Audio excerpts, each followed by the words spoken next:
Okay, guys, so the last question that I left you with on the previous slide was, do you believe it? You know, much like that Ripley's Believe It or Not show. And I've been asking that question, and I will continue to ask that question throughout this course. And what I want from you is to develop this attitude that you don't believe anything without some sort of backing. Anybody can say anything that sounds good, but until you convince yourself, you should really never believe it.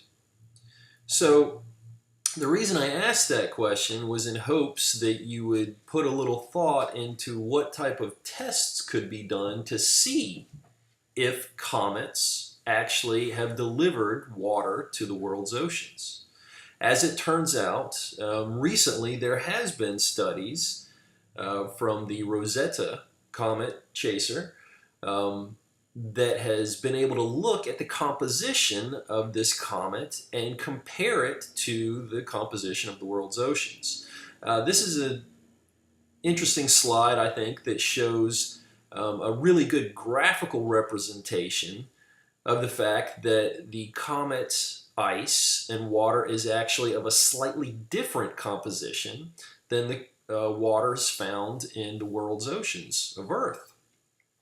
Now, it's also been seen by astronomers, that large comets tend to come from the same basic location in space, where small comets don't necessarily come from there. So it's thought that most of the large comets have a very similar chemical makeup because they originate from the same area.